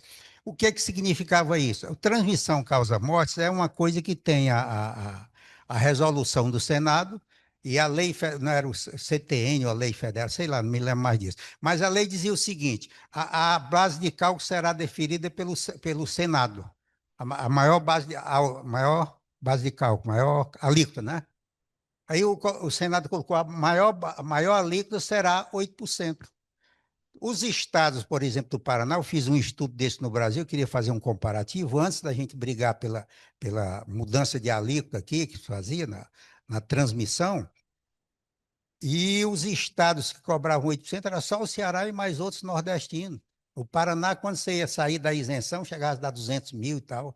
Então, é muito o nordestino, a gente tem que se complicar um pouco aqui, existe uma ganância muito maior do governo, talvez pela impunidade. Nós temos aqui a pauta, quem trabalhou com pauta aqui, com importação, você importava mercadoria, Estado do Ceará também, de novo, que hoje está levando uma discussão de processo administrativo para crime. Você começa no direito tributário, já num processo criminal. Já enfrentei isso, difícil para a gente, você não tem a mesma linguagem. Mas na pauta era o seguinte: você importava 2 milhões a mercadoria concreta, tinha uns que a gente sabe que é um pessoal que ajeitava as coisas lá, mas uma coisa concreta, 2 milhões, e o Estado do Ceará dizia: não, esse imposto aqui de importação é sobre a pauta, e a pauta dá 2, 3 vezes mais. E você vai fazer o quê? Então, quando o Estado chega a esse tipo de absurdo, de ganância e de agressão, eu acho que o contribuinte tem pouca escolha a não ser entrar na sonegação também, que aí eles se empatam, eles chegam a um limite igual. Bom, E eu pensei que você ia dizer que o contribuinte tinha direito de ir para o judiciário, mas aí, eu não vou. Como advogado, não vou para o judiciário só em causa desesperada. Às vezes eu sou levado para o judiciário. Bom, então, ainda na base de cálculo, nós tivemos aqui a mudança, que foi no estado do Ceará, em que chegou-se à conclusão, e isso não é de ninguém, não foi sabedoria do Instituto, é que o Código Tributário Nacional diz que a base de cálculo do imposto, nesse caso, é o quinhão.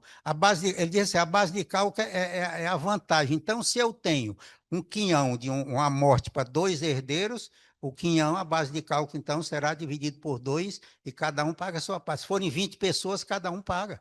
É tanto que tem muita família, a média de família, talvez, não sei, em Fortaleza também, o patrimônio da família é um carro, um apartamento. Com 8 pessoas, quando você divide ali, o quinhão do Estado chegava a ser muito maior do que o quinhão hereditário. E tem uma coisa pior que talvez esteja acontecendo, eu não cheguei a estudar isso, mas já está vindo lá parece que do Paraná para cá, Rio Grande do Sul para cá, que já me falaram isso. É o seguinte: é que, não, saiu jurisprudência mesmo. É que eu tenho a base de cálculo, já o Estado do Ceará está cumprindo, porque a lei foi praticamente feita aqui, do José Ribeiro, não era? E disse que só não mudaria essa lei se passasse por cima do cadáver dele e tal. E realmente ele ajudou nisso. No final, ele ajudou a redigir a lei em que se respeita a base de cálculo, é o quinhão. A base do ITCMD é o quinhão e não o monte que foi doado para várias pessoas. Mas ainda tem uma coisa: no final, Está vindo uma jurisprudência aí dizendo o seguinte: a base de cálculo, no caso da herança, é o valor do quinhão dividido por tantos herdeiros e ainda tirado do monte hereditário as dívidas. Às vezes a pessoa tem dívida e a pessoa cobra o imposto sobre a dívida. Como é que pode ser um negócio desse? Mas já está a jurisprudência segurando. Então, a grande coisa que a gente tem que fazer, eu fico satisfeito em ouvir essas discussões da reforma tributária, que eu não reconheço como reforma tributária, é o fato de a gente ter o direito, e talvez estamos querendo fazer aí, começar a estudar novamente princípios, novamente é, é, é, princípio, norma, etc., que não se faz mais, porque a lei já vem lá de cima, é feita no Congresso, não é no Congresso, é feita na imprensa. A lei já é feita ali, já é calculado tudo e não tem direito a discutir, não se discute mais com a sociedade. Então, nós não temos mais muito, eu vejo os grandes tributaristas, os mais, digamos assim, os mais cansados, é, não querendo discutir mais porque não tem para onde ir, não vai a lugar nenhum. Ah, ontem mesmo, foi há poucos dias, eu vi o presidente levou medida provisória. A medida provisória novamente proliferou de um modo que a medida provisória não nos dá escolha de estudar, porque a medida provisória ela vem, já vale como lei, daqui a 10 anos já chegou isso, eu não estou exagerando, porque no meu tempo que eu gostava de estudar isso, a medida provisória chegava a ser que era só por 30 dias, o valor na Constituição, não era? Aí a medida provisória dizia assim, eu vi uma decisão do STJ, o STJ decidiu que não sei quem matou não sei quem e pagou imposto. Aí fundamentou na medida provisória número 8, o número eu estou dizendo aqui de cabeça, viu? Não é esse número, não. Medida provisória 1894/35, quer dizer, ela era reeditada para poder ficar valendo. E depois, quando chegava no Supremo, 12 anos depois, o Supremo dizia o seguinte: bom, essa medida provisória, esse imposto é inconstitucional, a medida provisória não foi transformada em lei, mas ninguém devolve mais. Eu acho que isso é confisco. Desculpem o fora da moda, viu? Bom, é, é, sobre a reforma tributária, Hernandes, eu considero que realmente foi uma reforma pontual, acho que criticável, acho que foi feito sem refletir sobre todos os aspectos, principalmente a questão dos litígios judiciais, que eu acho que até hoje não foi resolvido esse negócio, estão querendo criar uma nova justiça, então eu ainda não foi resolvido. Eu concordo com você a respeito desse aspecto. Sobre as pessoas não se resignarem, pelo contrário, eu tenho visto, pelo menos na Procuradoria-Geral do Município, quando veio a tese fixada no tema 11.3, veio uma enxurrada de ação de ITBI e as pessoas cobrando 2 mil, 3 mil, 4 mil, 5 mil, 10 mil. Aí não tinha diferença, não tinha um valor, não. Houve realmente uma enxurrada assim de ação nesse sentido. E o que me vê como isso com otimismo. No passado, não se litigava no Brasil por uma série de fatores, a começar pela cultura de se solucionarem disputas e litígios, não na bala, mas sim no judiciário. Estava conversando com o Sérgio Rebouças, ele conversa, pai, como é que está a área penal? Ele, rapaz, eu nunca mais vi um júri assim. Ele até brincou, rapaz, o professor Cândido disse que a classe média não mata mais. E é verdade, antigamente, há 20 anos, você ouvia falar realmente uma briga de trânsito ou pessoa, ou então tinha um filho de uma família importante, que o bicho era meio doidão, vivia metendo bala a gente não vê mais isso. Então, a resolução das desavenças sociais desaguarem no judiciário, eu até vejo como uma coisa boa e fruto do movimento que houve do acesso à justiça, que foi uma coisa que foi muito estimulada nos anos 70. Nós podemos tratar no excesso hoje de litigiosidade, o preço do processo no Brasil, que é muito barato, as consequências que tem, as pessoas. Tem algumas coisas que me assustam, as pessoas litigam e se declaram pobres na forma da lei com facilidade, sem nenhum constrangimento assim é mais grave. Então, eu acho que pode ser tolhido esses excessos que existem de litigiosidade. Mas quanto a vir ser o caminho natural, não vejo problema. Quanto ao modo de serem realizadas as leis no Brasil, estou escrevendo um livro sobre isso, separação de poderes.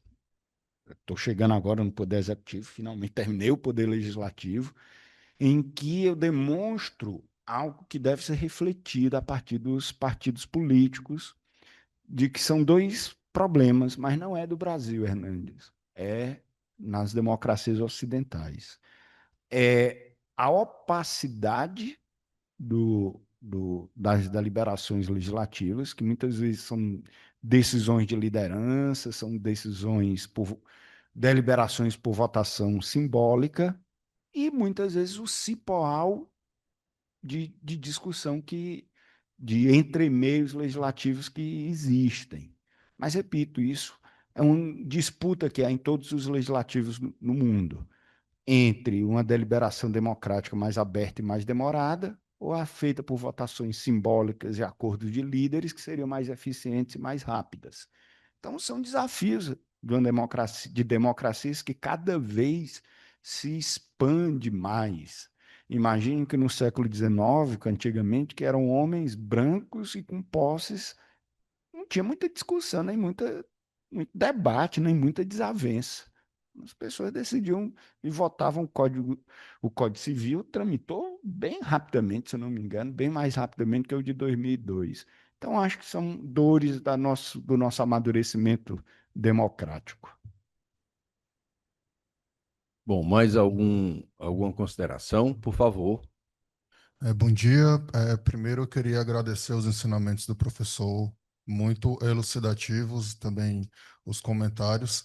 E no que toca à questão que foi dito, na verdade não é nem uma pergunta, é mais um comentário mesmo, né? No que toca ao que foi dito sobre a possível progressividade do ITCMD até 40%. Que eu, particularmente, também, conforme o professor Hugo II, não acredito que o Senado vá ter interesse de agir contra os próprios interesses, mas eu acredito que, de repente, talvez por um impulso do Executivo, possa vir a ser uma realidade, né? E nesse contexto de possibilidades, eu lembro muito aqui do professor Hugo de Brito, né, o pai, fazendo referência à questão da cumulatividade e não cumulatividade do PIS/COFINS, que teoricamente foi trazido a não cumulatividade como uma coisa boa, mas que no final das contas aumentou e muito a carga tributária efetiva, né? Então eu penso que de repente pode surgir algo nesse sentido, porque vai ser progressivo até 40, mas aí digamos que para baixa renda é 0,5, é isento, e nessa brincadeira, quando a gente for ver, tá que nem PIS/COFINS não progressivo, né? Então, quando o senhor falou, eu me lembrei na hora do professor de Brito falando muito, ele enfatizava muito isso, batendo na mesa, que, né, teoricamente era uma coisa boa e que não foi. Então, seria mais um comentário nesse sentido que eu achei muito similar. Bom, antes de passar a palavra para o professor Juraci, eu quero primeiro concordar com ele dessa última afirmação que ele fez, inclusive por coincidência, Juraci, eu li uma matéria na Folha de São Paulo de ontem, dizendo que 2/3 das deliberações do Congresso de janeiro para cá foram aprovadas por votação simbólica. Apenas 1/3 foi por votação nominal, identificando os parlamentares. E dizendo ainda que cabe ao dirigente da casa, tanto o Davi Alcolumbre como ao Hugo Mota, um poder imenso, que eles que determinam as pautas e a forma de votação. Então, eles que podem indicar, isso aqui será votado simbolicamente, liderança partidária e tal, aqui não, isso aqui vai para o plenário pessoal, nominal e tal. Então, é uma situação realmente preocupante, esvazia, se não no todo, mas numa sua grande parte, o conteúdo democrático do parlamento. Passa a ser uma ditadura do chefe da casa, do presidente da casa. E aí vem a pergunta que talvez já esteja sendo respondida nessa pesquisa, nesse livro que o professor Juraci está escrevendo. Será que adianta norma? Será que a norma sozinha resolveria isso? Já existe um disciplinamento normativo do processo legislativo. Aqui é só um exemplo. Tudo isso se aplica para o judiciário e para o executivo também. O judiciário também está cada vez mais opaco, com as votações simbólicas, do ponto de vista do julgamento virtual, daquela que a gente não sabe nem como é que funciona direito. Então, bastaria a norma para disciplinar isso, ou vem de uma questão cultural, ou uma questão de postura de cada um daqueles que exerce o poder, de fazer do jeito que ele quer e gosta. A história da reserva institucional. Você pode fazer até 10, mas não precisa fazer os 10. Você fazendo 5 resolve, fazendo 6 resolve. O cara quer fazer 11. Então, inclusive a resposta que o jornalista dirigiu tanto a um como a outro, foi uma resposta semelhante. Não, isso aqui está previsto no regimento, é possível fazer, está tudo de acordo com a lei. Bom, aí que é a história da norma. Até que ponto a norma resolveria isso? Ou nós precisamos realmente aprimorar a nossa cultura, não só jurídica, como de governança. Não, eu acho que, sem dúvida nenhuma, não é só uma criação normativa. Inclusive, eu acho que isso é um problema até de formação nossa e refletida sobre o direito. A gente estuda algo que, quando se para e se examina, não é sequer mais sustentado do ponto de vista teórico quando se reflete. Por exemplo, a expressão do direito se apenas norma. Isso é uma visão do positivismo kelseniano, em que ele diz, olha, o direito à expressão é norma e não uma expressão qualquer, com aquela estrutura CF, então C, e nós vamos organizar isso numa pirâmide. Ou seja, tudo que vale para o direito é norma. A gente foi educado assim, e isso é errado com positivistas até mais é, é, avançados, que é como o Herbert Hart, em que ele diz, olha, para você compreender o direito, tem uma dimensão fática muito grande do ponto de vista interno, do ponto de vista externo, em que as pessoas, inclusive eu tenho considerado do ponto de vista interno, há o senso de obrigatoriedade das pessoas encararem aquilo dali como sendo vinculante e se comportarem daquela maneira, e do ponto de vista externo, ele observar o fato das pessoas se comportarem dessa maneira.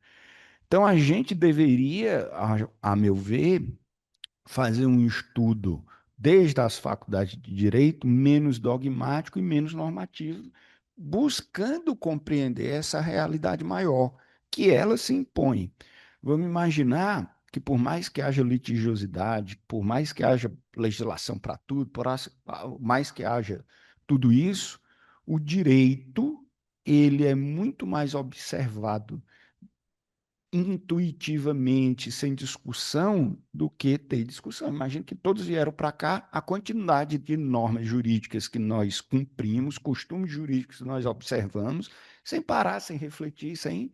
Então, essa dimensão que o Hart chama da sociologia descritiva dele, essa dimensão cultural, eu acho que realmente falta. Isso é muito mais um apego formalista da nossa formação universitária mesmo, de achar que o direito é norma. Tem, como é que eu posso colocar? É, tem pessoa mais litígio, pronto, encontrei. Pessoa mais briguenta, pronto, do que um recém-formado em direito que recebeu a carteira da OAB. Existe. O sujeito mais briguento que pode haver é o sujeito que, no dia seguinte, que recebeu só a OAB. Por quê? Porque ele conheceu ali a pontinha do iceberg, dominou algumas leis, e aí ele já vai estar discutindo se um pacote de papel higiênico com 4 rolos é venda casada ou não é. Né? Então, por quê? Porque ele vai identificar toda a realidade através apenas do filtro legislativo, quando o direito é muito mais rico do que isso. Agora, você ensinar toda essa riqueza sociológica do direito, aí é mais difícil. Você contratar um professor que saiba dar aula a respeito disso, aí vai ser mais difícil. Agora, encontrar um professor que sabe dizer o que é tributo citando o artigo 3º do CTN, mais fácil e mais barato também. O Juraci me fez lembrar meu pai, Hugo Machado, quando ele costumava dizer muitas vezes, no meio de uma discussão, ele dizia assim: eu só gostaria de saber 10% daquilo que eu pensava que sabia quando terminei a faculdade de Direito. Então, 10%. 10% do que eu pensava que sabia quando terminei a faculdade de Direito. E com aquela briga toda. Exatamente. Então, esse raciocínio do Juraci encaixa perfeitamente. Mas diga aí, Hernandes. O acréscimo era só o seguinte: há uns 40 anos, mais ou menos, e até pouco tempo que mudou, sei que mudou um pouco, os promotores, juízes, ministérios públicos, aqueles procuradores federais, os mais valentes da área do judiciário, eles saíam da faculdade de Direito, faziam o concurso e iam assumir no outro dia. Pessoas que não conheciam experiência de vida, não conheciam nada, ia só com essa valentia do recém-formado, né? Era só para isso. Bom, mais alguma. Tem alguma coisa no digital aí, Hugo, no online? Bom, mais uma vez agradecendo a presença do professor Juraci Mourão, que gentilmente atendeu ao nosso convite para trazer assunto tão importante, e não só importante, como que precisa ser examinado, desvendado, nós temos que passar por um processo de metabolização, de digestão dessa nova legislação, sobretudo do ITCDM, inclusive por conta das normas que se apresentam como antielisivas. A história o Juraci disse, não, eu não tenho dúvida que a presunção é relativa, como a presunção deve ser considerada relativa. Tudo bem, concordo plenamente com ele, mas com a norma que diz, considera-se